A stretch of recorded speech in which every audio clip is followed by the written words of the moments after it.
What's up, y'all? Big Red here, coming at you with another episode of Earl's Curls. It'll be a take two, as I already did the quad run, Michael tell you, but I'd come back and do that anti-armor runs. I didn't use a syringer, and also something construed on my perk loadout that I wanted to straighten up. So we're gonna give this one more shot. So we compare these two.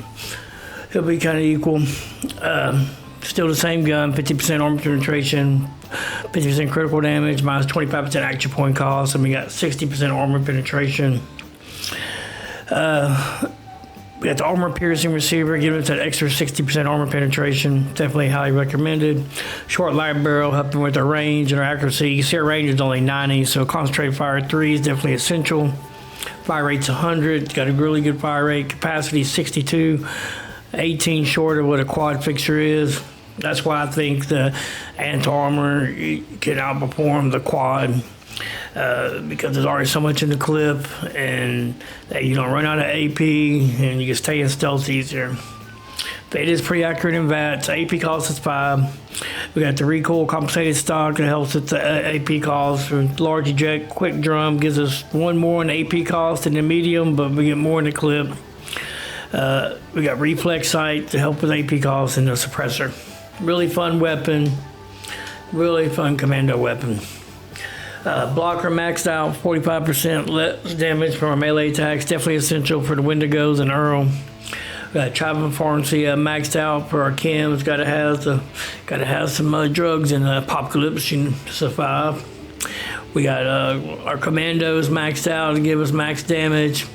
We got concentrated fire maxed out to give us with the maxed accuracy and a little extra damage with each shot, plus the max criticals to the head. We got ground pounders where I switched it up.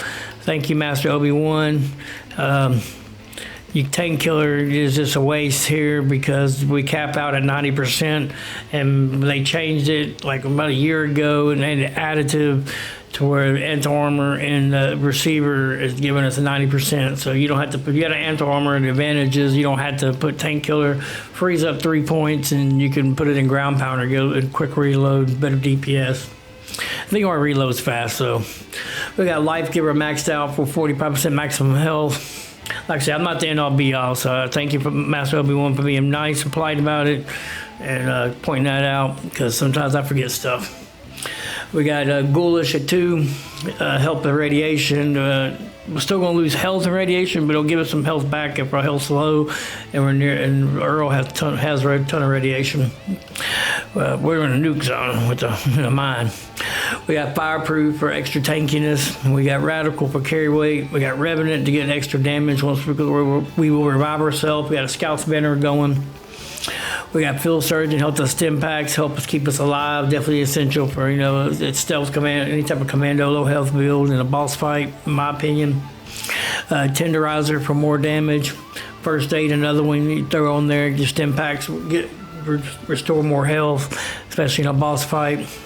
Not needed for everyday play, but especially solo. Nerd Rage, definitely essential for any low health build. We're going to get 40 damage resist, 20 more % damage, and 15 AP regen when we're below 20% health. We will be a Nerd Rage. Gunsmith is helping our DPS because our gun's not going to break, and the Elder's Mark is cursed, so it does break, and it has a high fire rate, so it fires faster than a normal Tommy gun, and it will break real easy. We got Action Boy for AP regen. I know, don't kill me. Covert Operative 2. I'll do another run with it maxed out, compare if that 20% is hurting us or not. But I made room for Secret Agent, so make sure I'm staying in stealth, because stealth's so finicky. I'm going to pop a Stealth Boy 3 and to help. We got Adrenaline maxed out for damage. We'll stack up our Adrenaline on the way in. Escape Artist to try to stay hidden. Born Survivor, kick in those sim packs. Mr. Sandman, get extra 100% critical damage. Sneak damage. I do recommend doing this at night. You get more damage with these two than just Covert Operative at 50. We're getting an extra 100% plus the 2% you already get. Plus that's like 3.3% extra damage. 300. We got better criticals for extra 100% critical damage. We got serendipity for tankiness and stay alive. Starts genes for mutations. We got critical savvy, get a crit every other shot. Luck will be at 33. And we're going to put bloody mess at 2. And we're going to do a quick hands. Hopefully, don't hurt us with AP. Put it at 2. Not spamming any coffee. Take off Master Infiltrator. Put on Funky Dust for poison. Follow through for extra damage, sneak damage, and 4 specials. We have a full set of Covert Scout armor. We have a asbestos lining on our Secret Service chest piece. That gives us a little more radiation resistance, makes us a little more tanky. And we have a Covert Scout mask, so Funky does work when you do that way.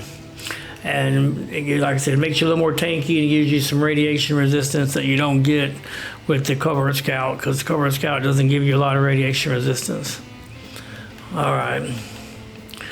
And the buffs, real quick, we got agility, a little bit of agility buffs, perception and luck boost from our camp items. We got guns and bullets 3, giving extra 100% critical damage.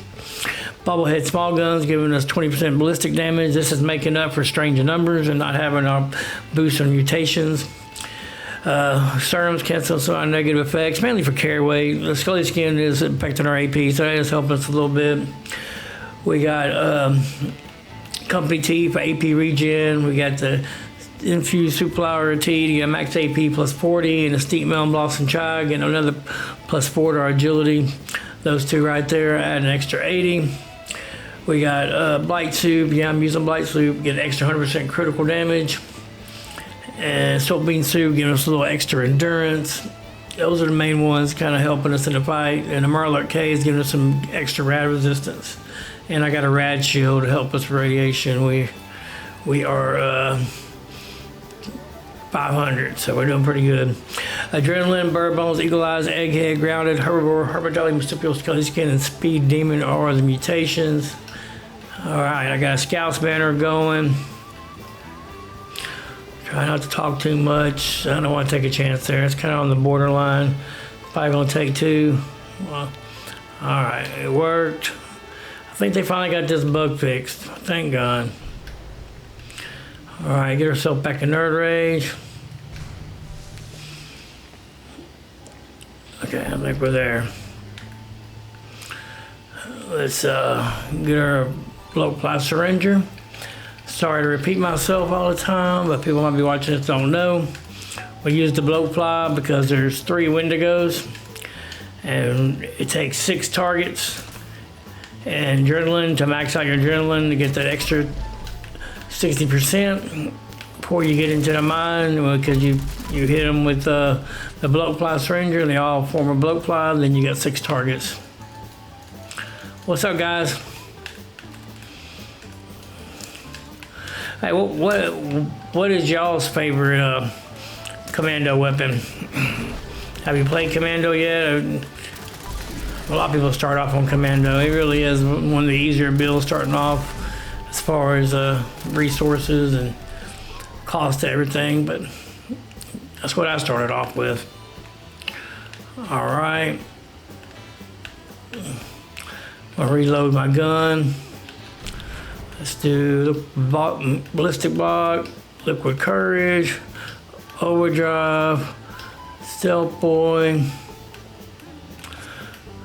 a Danger All. Get over here. Let's get back at Stealth. Switch our gun back. Make sure we're reloaded, and here we go. What's up, Earl?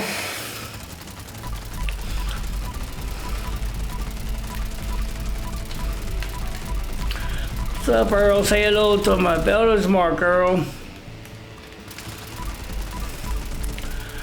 Getting really good damage.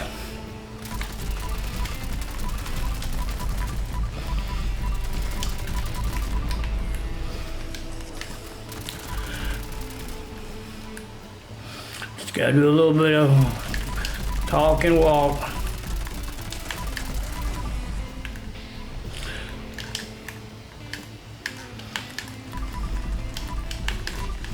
We'll stack up that adrenaline. Maybe it'll help us out.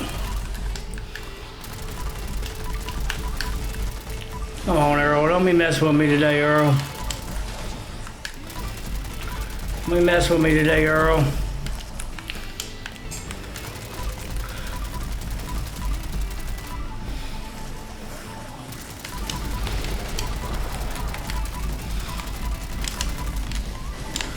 How'd I get stuck in there?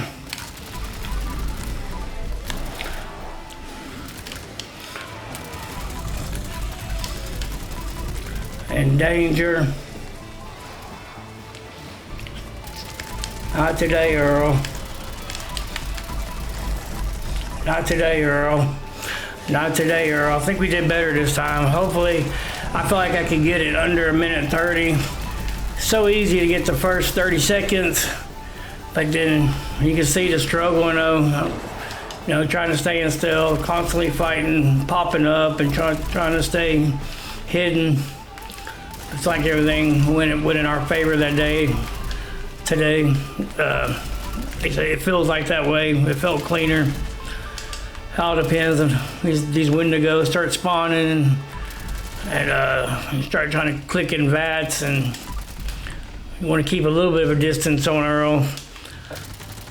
You just kind of, if you're a newer player, you want to be, and you're about to try this, you just gotta zigzag. You kind of let him be in front of you a little bit, and just walk, you know, kind of side to side, back to forth, and you're gonna see yourself pop up a lot.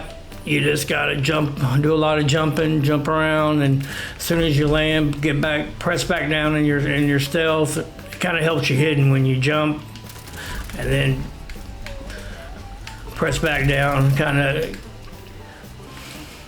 take it off like that, and then come back down. Sometimes you just need to kill the Wendigos that are right there. I like to try to keep all my attention on Earl, but probably a better thing would to kill those few Wendigos so they don't just take you out of your vats. All right, let's clip in the other fight with the fixer, and then we'll compare the two. All right, this is the fixer quad, weapon speed, -20% action point cost. I got it modded with the tweaked automatic receiver, the aligned long barrel, the aligned stock, perforating mag, reflex sight, and the suppressor. Yeah, we're getting 130 on the damage, and our fire rate's 98, 100 for the Elder's Mark, and its damage was like 87. All right, I'm not going to show the whole preview of everything. I downed myself, used Revenant, and loadout is pretty much very similar, besides on maybe perceptions. It's not an anti-armor. I have tank color on there, but I do have bloody mess, and I do have quick hands on it. So, all right, let's skip everything else and let's get straight to the fight, and we'll compare the two.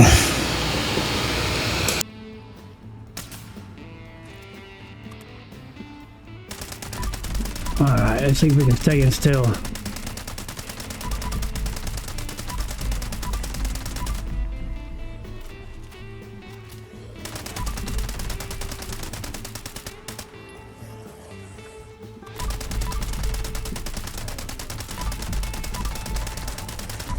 Doing pretty good so far.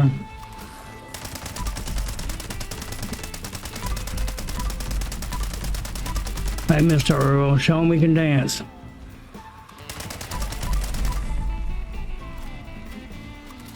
Show him we can dance, Earl.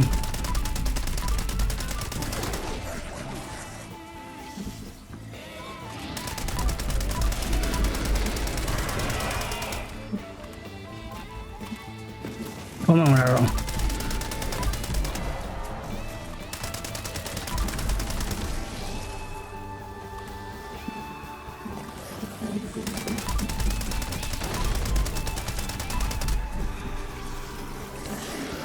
Come on, Earl, don't fail me now.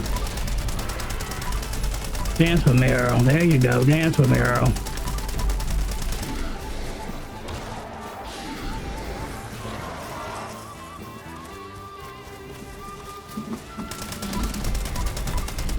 Last part of this fight where it gets hard. It's like I'm breaking stealth and trying to get back in it.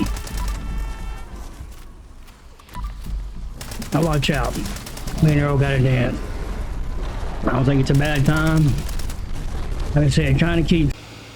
Alright, let's put the two side by side. It's not exactly apples to apples, but it's just to get a good comparison. The best version of the Elder's Mark versus the best version of the Fixer.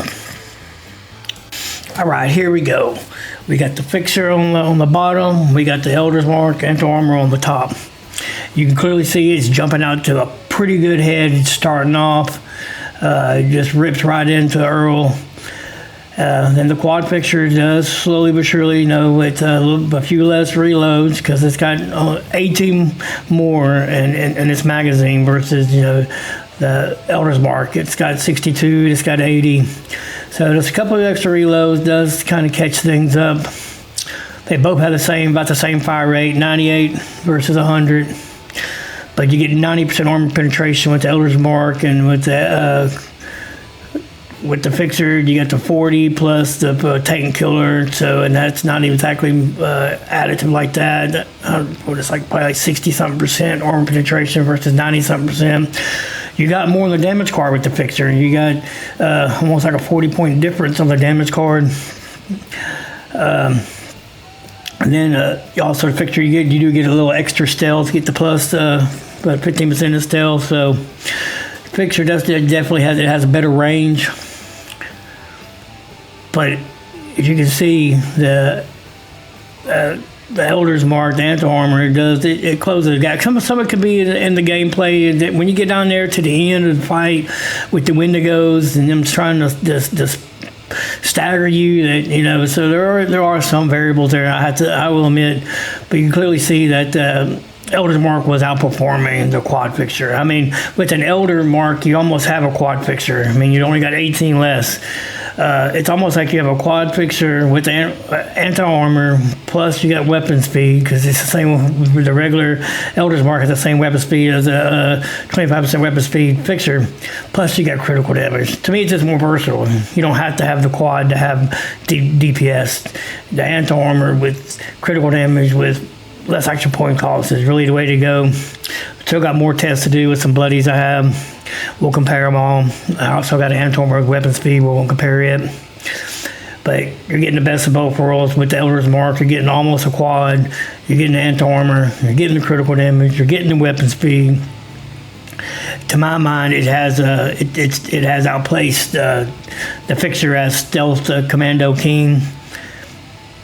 Tell me what your thoughts are. Do you think the Fixer is still king of stealth Commando? Or do you think the Elder's Mark has closed that gap? Has it took its place, or are they right there neck and neck? Are they even and Steven in your book? According to my test, the Fixer did get outperformed, but it wasn't by much, like 6 seconds. Either one of them you're going to thrive and survive. Either one of them you're going to get a good time with Earl. But the Elder's Mark to me is more versatile, which can outperform the Fixer with the right mods and the right rolls. But I'd like to know y'all's thoughts on it. What do you think about the test? What do you think? Who do you think is king of stealth Commando? With all that being said, I hope y'all thrive and survive out there. This is Big Red. I'll see y'all in the next one.